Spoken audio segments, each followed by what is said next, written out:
welcome everyone to 284 News. My name is Javon Wilson.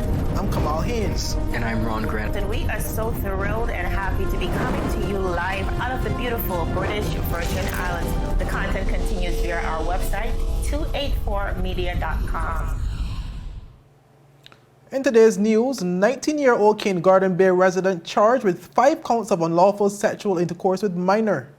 Not all public servants will be receiving a salary increase, says the Director of Human Resources. The review process to take 9 to 12 months. An poorly submitted 1,000-page document by the Premier's office to the Commission of Inquiry poses further challenges to the inquiry's proceedings. We also see Honorable Shereen Flax-Charles worrying about students who are not wearing their masks as school reopened earlier this week. She says we cannot lose our children to COVID-19.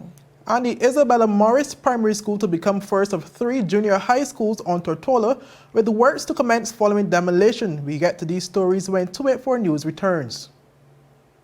You value traditions. Today, you value music. You value education. Family. I love you. Service. Thank you. You're welcome. Love. Life. At Popular, we're committed to you and everything our community values. For the things you value the most, count on us. Popular. A pleasant good evening to one and all. We want to thank you so much for joining us. It is Thursday, September 9th, 2021. My name is Javon Wilson. And I'm Kamal Haynes. Let me start with news from the Royal Virgin Islands Police Force, where a 19-year-old King Garden Bay resident has been charged with 5 counts of unlawful sexual intercourse with a girl under the age of 16 years. But this is according to a media release from the Royal Virgin Islands Police Force dated Wednesday, September 8th, where the release said officers of the Family and Juvenile Unit laid the charges against the U.S. citizen Kadeem Callwood, who resides in the 2nd District. Well, he was granted bail in the sum of $15,000 and will appear before the Magistrates Court on October 15th, where other charges are likely to be laid in this matter. Well, head of the Family and Juvenile Unit Acting, Inspector Kendall Bob, issued a reminder to residents on the serious nature of such an offense. Well, he said the law is clear and severe when it comes to any kind of sexual contact with a minor. We'll take a listen. The Virgin Islands Criminal Code 1997 stipulates that any male over the age of 14 years commits an offense if he has sexual intercourse with a minor female. A girl under the age of 16 cannot consent to any form of sexual activity.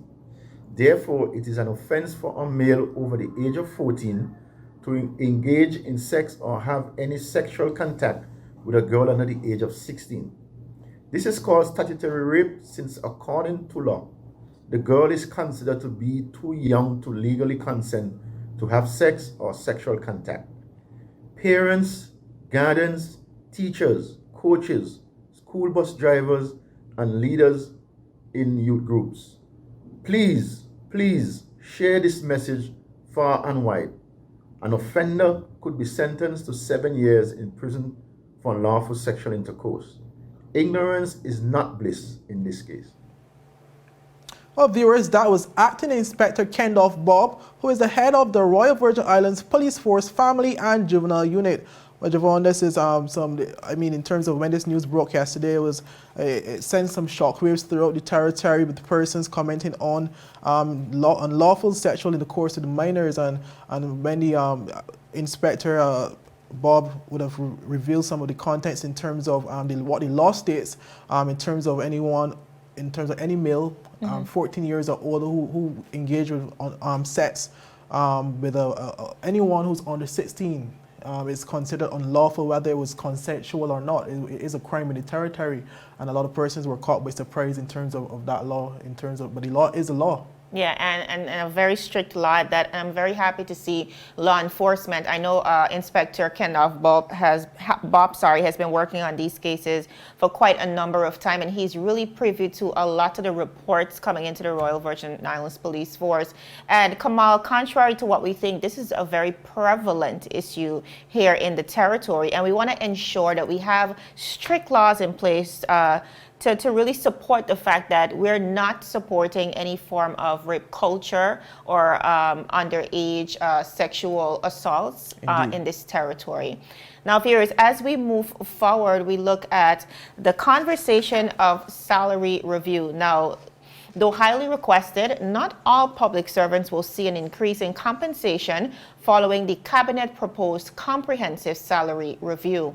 This was revealed by the Director of Human Resources, Michelle Donovan-Stevens, within an official statement that was sent out today. Mrs. Donovan-Stevens said, and I quote, "As we begin the compensation review and job classification, many of you will be wondering if this exercise means an increase in salary for all officers. This is not the case. We will make every effort to ensure adequate compensation of our officers that is in line with the local and regional industry standards, but this process may highlight that some roles and functions are, in fact, already aligned with those standards." End of quote. Now, viewers, Mrs. Donovan-Stevens expressed that once a consultant is contracted, the deliverables are now expected within a 9 to 12-month period. Upon completion, the consultant's report will be reviewed by the Office of the Deputy Governor and the designated project team under the responsibility of the Director of Human Resources to ensure the scope and the deliverables of the project have been met. Now, following this, a full report will then be presented to the Cabinet of the Virgin Islands for consideration and decision on the findings and recommendations. Now, viewers, Director Donovan-Stevens said public service engagement is critical in the process and welcomed the public servants' compliance. She said, and I quote, "Your engagement is critical to the success of this project as the compensation review and the information needed will be gathered from the public services employment data, as well as the market/industry reports and partners. The classification portion of the exercise will include and review job groups, administration, legal, technical, etc., and will involve representative samplings of role profiles and potential interviews and surveys with a random cross-section of officers from amongst job groups." She's continued, "We will also be engaging organizations like the Civil Service Association, Teachers Union, Prison Welfare Association, Police Welfare Association, and others to ensure that they are involved at the essential phases of the review." End of quote. The efforts being made for compensation review and job classification within the public service will result in the development of a comprehensive and competitive pay reward system and will highlight the difference between reward for comparable jobs, any differences in the terms of conditions of employment between the public and private sector, including pension provision, and provide options to close the market pricing gaps, taking into account that current non-contributory pension schemes that exists within the public service and what the impact on recommendations would be should it change to a contributory scheme. Now, viewers, with the last review conducted almost 20 years ago under the then Ralph T. O'Neill administration, public servants have continuously expressed frustrations with their compensation packages. Most recently, teachers have taken to social media and really have taken a united stance, forcing the conversation of salary review and then calling on the ministry to find a resolve. Following the outrage, the Minister of Education, Dr. the Honorable Natalio D. Wheatley, revealed that Cabinet had already agreed on a comprehensive salary review for public servants with special emphasis on teachers. The review mandate was subsequently submitted to the Deputy Governor's office, under whose responsibility falls the public servants. Now, within her statement released today as well, the Director of Human Resources also said that the review is timely as the territory recognizes the need to reward persons for their talents as opposed to how long someone has been in a certain position, a trend that is very common here within the Virgin Islands. Mrs. Donovan-Stevens said, and I quote, "Undoubtedly, this is a time that we assess, it is time, that we assess our compensation within the service to reflect the skill set of our officers, encourage innovative thinking, and keep pace with inflation, market value, and general cost of living. We recognize the need for more value being placed on competencies rather than tenure, and appropriate recognition being given to technical and specialist jobs to keep pace with external factors and as well as the technological advances." Now, Kamal, like the director mentioned, this review has not only been long called for, but I think very timely as we examine a time like this where so much more is expected of our public servants within this COVID-19 pandemic. A lot has changed, yes, within 20 years.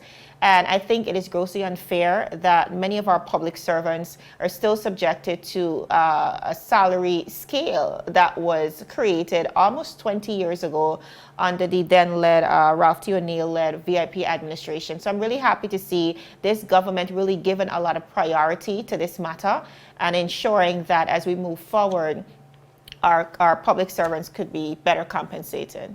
Well, indeed. I mean, a lot of persons will be welcoming this initiative. I guess a lot of persons also are still waiting for the increments that were promised from Yes. 2017 as well. So it's a matter of just waiting to see when this initiative will actually kick off, as opposed to just the consultations and the whole meetings and persons stating that it will. It's definitely going to take a while. Exactly. So it's a matter of just waiting to see when it actually kicks off. Well, viewers, still ahead, poorly submitted 1,000-page document by the Premier's office to the COI poses further challenges to the inquiry's proceedings. And at-large Representative Honorable Flax-Charles is concerned about students in schools without masks. We hear these stories when 284 News returns.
Well, viewers, welcome back. Well, the Commission of Inquiry continues to face its challenges with regards to information received from the government, but this time a document nearing 1,000 pages which was poorly submitted to the COI from the Premier's office.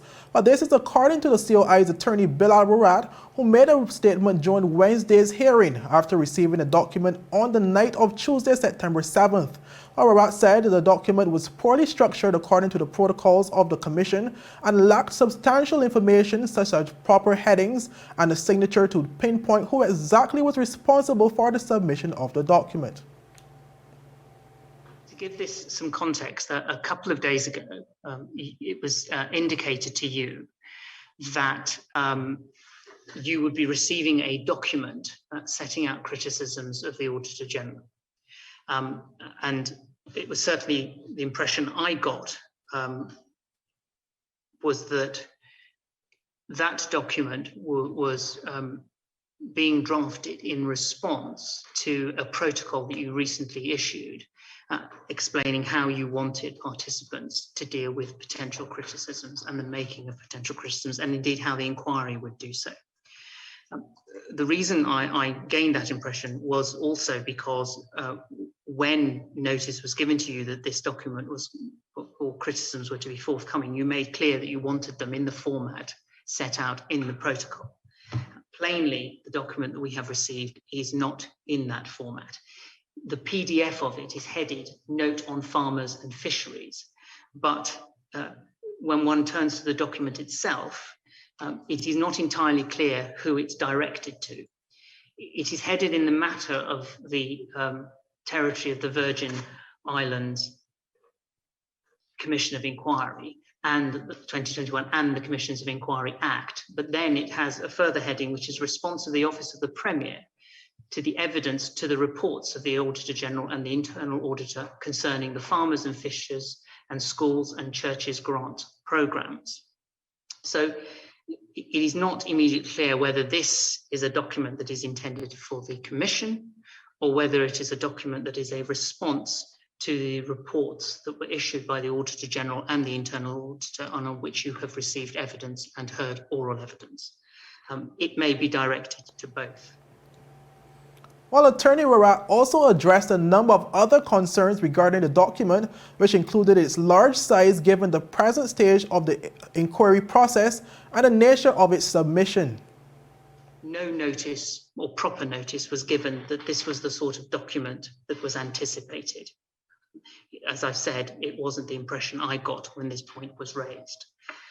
Third, no permission was sought from you as Commissioner to put in a document of this size, which taken together with the annexes runs close to 1,000 pages. Fourth, it's not in the form that you will know, Commissioner, from other evidence that responses to reports, for example, of the Auditor General, are drafted in. Those are conventionally drafted by the Permanent Secretary and are considerably shorter than the document that has now been provided to you. The final point I'd make here is that this has been plainly, I would say, been drafted by counsel. And it raises a number of questions. Firstly, really, is what is it? What is it intended to be? Because it is a mix of legal submissions and factual statements or evidential statements. And that begs the question, who is going to speak to it? Because what we don't see at the end, unusually, is the document signed. So it's not either signed by someone making it as a witness statement, or it's not signed by counsel making it as a legal. Warat said the submission by the Premier's office showed a complete lack of courtesy to the Commissioner to produce a document of the size and detail at a relatively late stage in the inquiry's proceedings, which made it very difficult to comprehend. Well, he said even more concerning was the conflict the document placed on the process of procedural fairness, as the parties addressed in the document may not have been aware of its submission. Well, he said this put the parties at a disadvantage as they would not have the proper time needed to respond to the claims. You have made clear, Commissioner, that you place that a high value on procedural fairness and that you will strive to ensure that all witnesses are treated fairly. And we have heard submissions from participants that those that they represent must be treated fairly. But in my submission, those participants and their lawyers owe a duty to this Commission to ensure that all witnesses are treated fairly. You heard in June from the Auditor General and the Internal Auditor. This document contains criticisms of those two public officers. Their reports were issued earlier this year. They gave evidence on it earlier this year.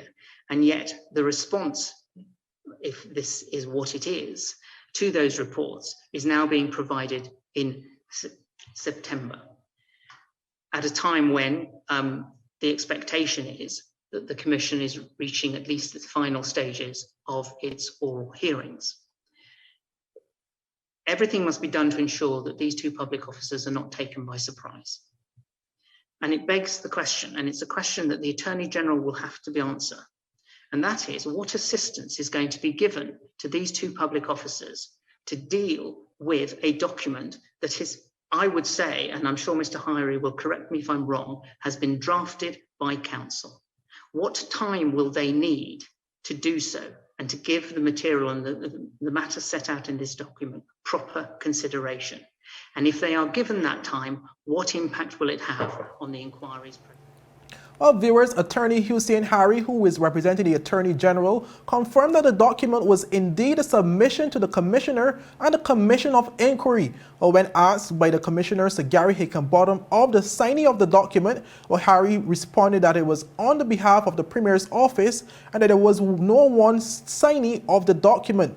Well, he said the completion of the document was a contribution from various personnel within the Premier's office, which included the Premier and his Permanent Secretary, along with legal counsel. Well, the Commissioner then instructed Attorney Hari to write an email to the COI confirming that the Premier and the Permanent Secretary are in agreement with the full contents of the document and have nothing other to add to the document.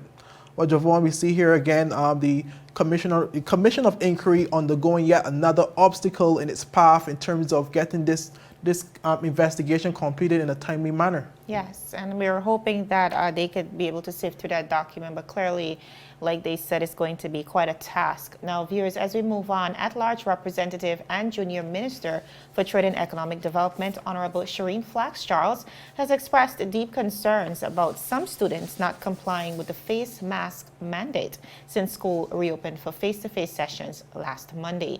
Honorable Flax-Charles, while making a statement during today's sitting of the House of Assembly, said that we cannot lose our children to COVID-19 and stressed that teachers and parents must avidly remind students to abide by the mandates to safeguard lives. We must help our children in any way that we can. We're in a COVID era. We have to encourage our children to follow the protocols as well. I see children walking on the streets and their mask is under their chin. I've seen pictures of them in classrooms without their mask on. And we cannot afford to lose any of them. So yes, they're children and they will forget sometimes, but we have to keep reminding them, as we do the adults, to follow the protocols as it relates to COVID. If we are able to do that, Mr. Speaker, and do it well, we can be an example for the entire world. There's the junior minister then touched on a very critical but very often overlooked effect of COVID-19, and that is the mental impact that it's having on our children, especially within that youth population. She recounted a situation with a young man who was seemingly traumatized by the effects of COVID-19. COVID does not only affect us physically if you unfortunately contract COVID, but the psychological impact that it has on adults. Can you imagine, Mr. Speaker, what it has on children? And we have seen it. Human beings are social creatures, but we need to maintain the protocols. And that way, I had one young man. He felt sick one day and he was so distraught. But I had to encourage him to go and get tested. And his fear wasn't about catching COVID or even being sick. He feared that we would have to lock the country down again if he was involved in some sort of outbreak. So, Honorable Flax-Charles said, are we to get the protocols right within the Virgin Islands, the student and the adult population that is, the BVI can then become a stalwart example for the region and the rest of the world. Now, viewers, as we know, face-to-face sessions resumed on September 6th, and all students are mandated to wear a face mask when attending classes. Kamal, I think this situation really speaks to the fact that we are still adjusting as a population, and this is not a case that is exclusive to the BVI. Clearly, the world over, especially as students return to the schools, it was definitely one of the fears that we have, how well students would cope with the mandates. Yes, some students are catching on fairly well, but we have to make way and provision for those, and really look back and reach back for those who are not, and ensuring that they are abiding by all of the protocols to ensure that we are protecting each and every one of them. I totally agree, Jovan. Well, viewers, up next, Isabella Morris Primary School to become first of 3 junior high schools on Tortola, where the works to commence following demolition. We get to this story after a word from our sponsors. The wait is over. CCT Fire is here. Experience ultra-fast downloads, seamless streaming, and even more reliable connectivity on an all-new fire-blazing super-fast CCT Fiber network. CCT Fire. Bring it home and upgrade today. Well, welcome back, viewers. Well, the abandoned Isabella Morris Primary School is set to soon commence reconstruction and become the first of 3 junior high schools to be established on Tortola.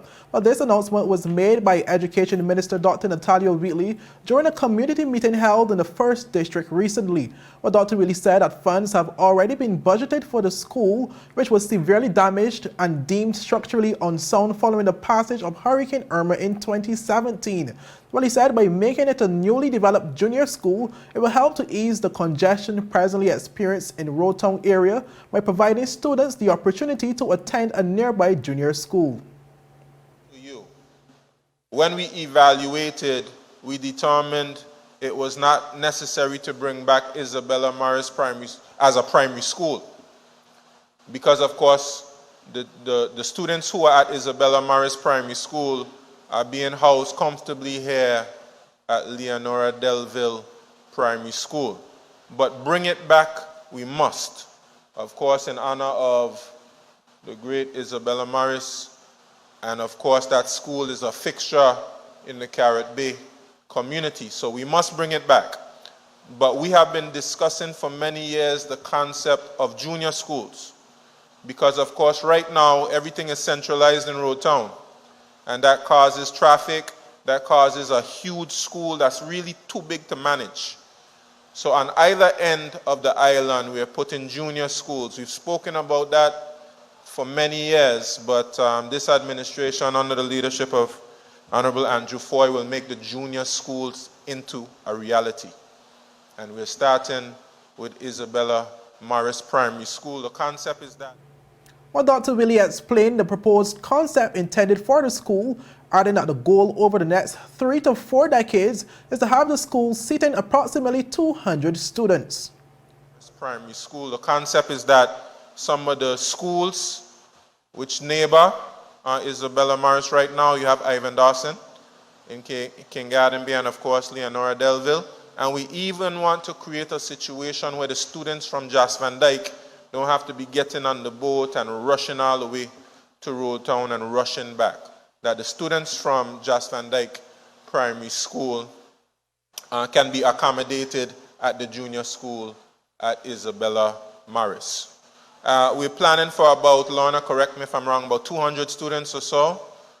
Because of course, if you take the graduating classes from Jas Van Dyke, from Ivan Dawson Primary School, from Leonora Delville Primary School, and you accommodate for growth over time. Because we can't just build for today, we have to build for the next 30, 40 years. You'll see that 200 students would be able to comfortably accommodate students on this end. And we're going to do the same thing on the eastern end of the island. And of course, on Elmer Stout High School, we'll have a junior campus and we'll have a senior campus. So that project is ready to go. Well, the Education Minister said that the works to the project will commence after the present building has been demolished. Well, he said a new structure will be located closer to the roadside, a decision that was made following the impact caused to the school due to its close proximity to the ocean. We did not want to demolish the building until we spoke to the community. It's important for you to understand that the building was deemed structurally unsound and unsafe for our children and our teachers and administrators to be housed there. In addition to that, based on the destruction of Hurricane Irma and Maria, we determined we have to move the school a bit from where it is right there close to the sea, a little closer inland, and we have the space to be able to do that. So once the building is demolished, we can move to the next phase of the procurement for the design. Okay, and we've already started. Well, viewers, Dr. Willie said that his government has already been speaking with the companies and the Recovery and Development Agency, of whom have the requirements which were submitted for the school. Well, Javon, this is some good news for those persons in the 1st District, as well as other persons in close surrounding areas that would be able to benefit from this initiative. Absolutely, and we're so happy that we are creating safer and better environments for our students, of course, that is conducive for study, because over the last couple of years, boy, they have been through a lot, just being displaced from Irma to now having to deal with the transition with COVID. I'm just happy to see the minister doing what he can to ensure that our students are in a great environment. Viewers, that is all the time we have for today, but you can definitely check us out via our website at 284media.com. We're also on Facebook at 284media and Instagram and Twitter at 284BVI. My name is Javon Wilson. And I'm Kamal Haynes. A happy Thursday to one and all. Thank you for joining us. Bye.